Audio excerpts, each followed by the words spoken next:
નમસ્કાર, આપ જોઈ રહ્યા છો ન્યૂઝ 18 ગુજરાતી. હું છું આપની સાથે દીપા શર્મા. સિઝનમાં પહેલીવાર વરસાદનું રેડ એલર્ટ અપાયું છે. 3 જુલાઈએ દક્ષિણ ગુજરાતમાં રેડ એલર્ટ જારી કરાયું છે. 3 જુલાઈએ ડાંગ, વલસાડમાં અત્યંત ભારે વરસાદ સંભવ. આજે અને આવતીકાલે 5 જિલ્લામાં ઓરેન્જ એલર્ટ જારી કરાયું છે. સુરત, નવસારી, ડાંગમાં 7 ઇંચ સુધી વરસાદ ખાબકી શકે છે. વલસાડ, તાપીમાં 7 ઇંચ સુધી વરસાદ ખાબકી શકે છે. આજે સૌરાષ્ટ્રના અમરેલી, ભાવનગરમાં ભારે વરસાદનું એલર્ટ અપાયું છે. છોટાઉદેપુર, ભરૂચમાં આજે ભારે વરસાદનું એલર્ટ. નર્મદામાં પણ આજે વરસાદનું એલર્ટ અપાયું છે. આખરે બંગાળની ખાડીએ આળસ ખંખેરી. બંગાળની ખાડીમાં સર્ક્યુલેશન સર્જાયું. 3 જુલાઈએ બંગાળની ખાડીમાં બનશે લો પ્રેશર. લો પ્રેશરના કારણે સારા વરસાદની સંભાવના છે. રાજ્યમાં જુલાઈમાં રહી શકે છે જમાવટ. હવામાન વિભાગે વરસાદને લઈને આગાહી કરી છે. આજે રાજ્યના કેટલાક ભાગોમાં ભારેથી અતિભારે વરસાદ થઈ શકે છે. હવામાન વિભાગના મતે આજે સુરત, નવસારી, ડાંગ, વલસાડ, તાપી, દમણ, દાદરાનગર હવેલીમાં ઓરેન્જ એલર્ટ અપાયું છે, જ્યાં અતિભારે વરસાદ થઈ શકે. તો આજે છોટાઉદેપુર, ભરૂચ, નર્મદા, અમરેલી, ભાવનગરમાં યલો એલર્ટ અપાયું છે, જ્યાં ભારે વરસાદની સંભાવના છે. 2 દિવસ બાદ રાજ્યમાં વરસાદનું એલર્ટ અપાયું છે.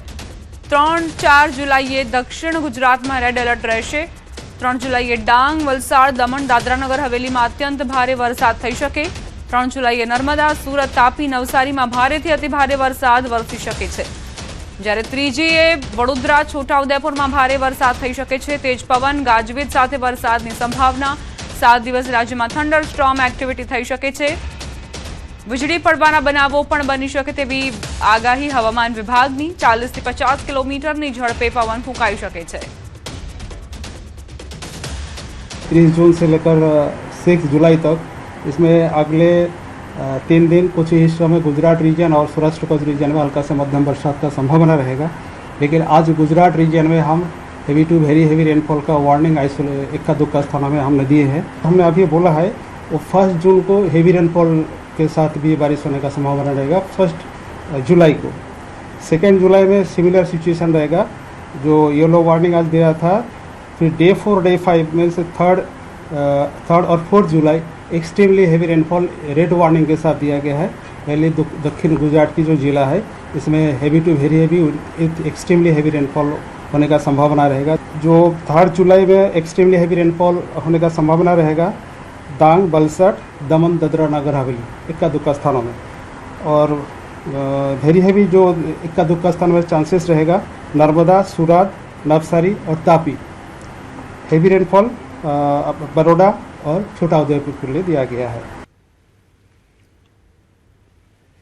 સાંજે 7 વાગ્યા સુધી 3 જિલ્લામાં રેડ એલર્ટ. વલસાડ, ડાંગ, નવસારીમાં રેડ એલર્ટ અપાયું છે. સુરત, તાપી, નર્મદા, ભરૂચમાં પણ ઓરેન્જ એલર્ટ.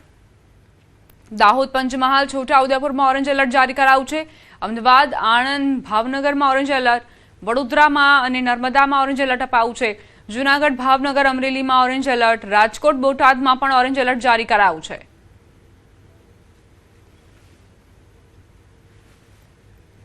સાંજે 7 વાગ્યા સુધી ભારે વરસાદની આગાહી ક્યાં ક્યાં છે તે આપ નોંધી લો. વડોદરા, નર્મદામાં ઓરેન્જ એલર્ટ જારી કરાયું છે. વલસાડ, ડાંગ, નવસારીમાં રેડ એલર્ટ અપાયું છે. જૂનાગઢ, ભાવનગર, અમરેલીમાં ઓરેન્જ એલર્ટ અપાયું છે. રાજકોટ, બોટાદમાં ઓરેન્જ એલર્ટ જારી કરાયું છે. સુરત, તાપી, નર્મદા, ભરૂચમાં એલર્ટ જારી કરાયું છે. દાહોદ, પંચમહાલ, છોટાઉદેપુરમાં ઓરેન્જ એલર્ટ અપાયું છે. ખેડૂતો માટે ખૂબ જ માઠા સમાચાર. જુલાઈમાં પણ ખેડૂતોની અગ્નિ પરીક્ષા થઈ શકે છે. જુલાઈમાં પણ સામાન્ય કરતાં ઓછા વરસાદનું અનુમાન છે. રાજ્યમાં સામાન્યથી ઓછા વરસાદનું અનુમાન. જુલાઈમાં સામાન્ય કરતાં 94% કરતાં ઓછા વરસાદનું અનુમાન. હવામાન વિભાગે જુલાઈ મહિનાનું પૂર્વાનુમાન જાહેર કર્યું છે. જુલાઈમાં પણ દેશના ખૂબ ઓછા ભાગોમાં સામાન્ય કે તેથી વધુ વરસાદની સંભાવના છે. ઉત્તર ગુજરાત, કચ્છના ખેડૂતોની વધી ચિંતા. હજુ 6 દિવસ ભારે વરસાદની સંભાવના નહીં. ઉત્તર ગુજરાતના એક પણ જિલ્લામાં કોઈ એલર્ટ નથી અપાયું. કચ્છમાં પણ ભારે વરસાદનું કોઈ એલર્ટ નથી અપાયું. અડધા સૌરાષ્ટ્રમાં પણ ભારે વરસાદનું એલર્ટ નથી.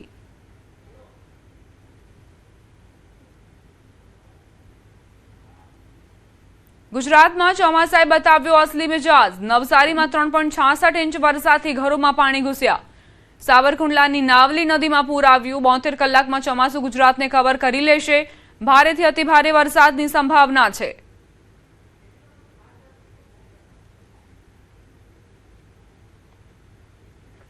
અમરેલીથી સમાચાર સાવરકુંડલા પંથકમાં ધોધમાર વરસાદ ખાબક્યો। સાવરકુંડલામાં 2 કલાકમાં 3 ઇંચથી વધુ વરસાદ નોંધાયો। સાવરકુંડલા શહેર અને ગ્રામ્ય વિસ્તારોમાં મન મૂકીને વરસ્યા મેઘરાજા। વરસાદી પાણીથી ખેતરો તરબોળ થયા। સાવરકુંડલા શહેરની નાવલી નદીમાં પૂર આવ્યું। નાવલી નદીમાં નવા નીર આવ્યા। વરસાદના બીજા રાઉન્ડમાં નાવલી નદી વહેતી થઈ। વંડા, વીજપડી, પઠવડી સહિતના ગામડાઓમાં ધોધમાર વરસાદ ખાબક્યો। જગતનો તાત ખુશખુશાલ છે।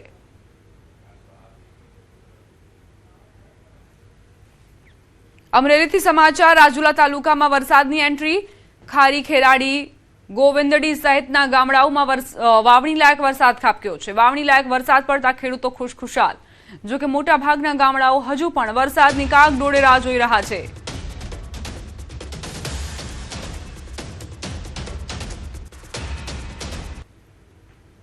સુરત જિલ્લામાં વરસાદી માહોલ છવાયો છે। માંડવી તાલુકાના ઉપરવાસમાં વરસાદને પગલે ખાડીમાં પૂર જેવી સ્થિતિ।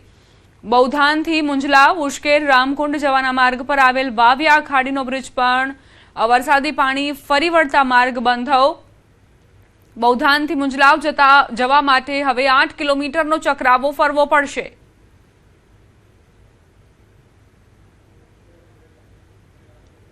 સુરતમાં તોફાની વરસાદ ખાબક્યો છે। અનેક વિસ્તાર બેટમાં ફેરવાઈ ગયા છે। શાળાઓ પણ તળાવમાં પરિવર્તિત થઈ છે। શાળાના મેદાનમાં કઈ રીતે પાણી ભરાયા છે તેના દ્રશ્યો સામે આવ્યા।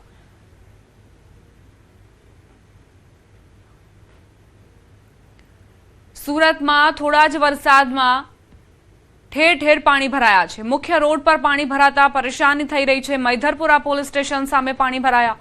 પાણીનો નિકાલ ન થતા ભરાવો થયો છે। રોડ રસ્તા નદી નાળામાં પરિવર્તિત થયા હોય તેવી સ્થિતિ। લિનિયર બસ સ્ટેન્ડની સામે કઈ રીતે પાણી ભરાયા છે તેના દ્રશ્યો સામે આવ્યા। રેલવે સ્ટેશન વિસ્તારમાં બ્રિજ બનાવવાની કામગીરી ચાલુ છે। બ્રિજ સેલના અધિકારી કર્મચારીઓ દ્વારા પાણી નિકાલની કામગીરી કરાઈ રહી છે।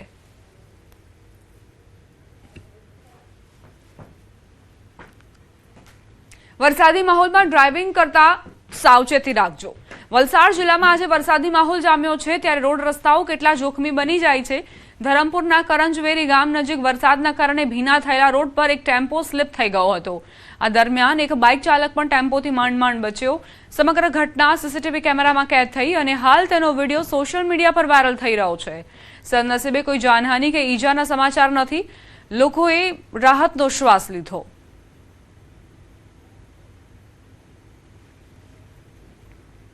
ગીર સોમનાથના ગીર ગઢડા તાલુકાના નગડિયા ગામની પ્રાથમિક શાળામાં મધ્યાહન ભોજન માટે આપવામાં આવેલી તુવેર દાળમાં ફૂગ જોવા મળતા વાલીઓમાં ભારે રોષ ફેલાયો છે।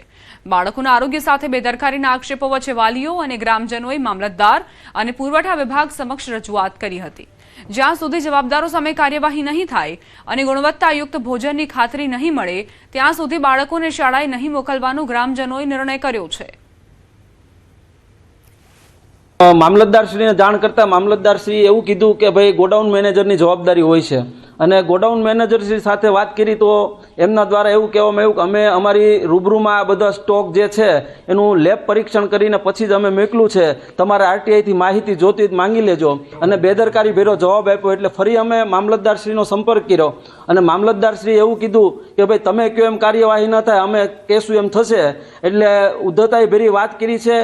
અમારી શાળામાં અનાજનો જથ્થો એવો આવ્યો છે જે અખાદ્ય છે।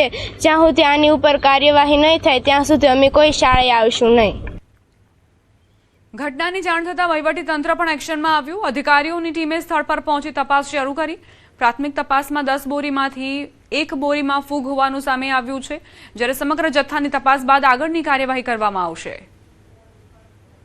આજરોજ અમે સ્કૂલે આવેલા છે આની તપાસ માટે। અમે જે કોઈ આના માટે કાર્યવાહી કરવી પડે તેના માટે અમે સંબંધિત સંચાલકશ્રી, આચાર્યશ્રી, દુકાનદારશ્રી અને આ જથ્થા બાબતે જે કંઈ નિયમ અનુસારની કાર્યવાહી હશે તે હાથ ધરીશું। અરવલ્લી મેઘરજના કંટાળુ ગામમાં વરસાદ માટે અનોખી પ્રાર્થના કરાઈ।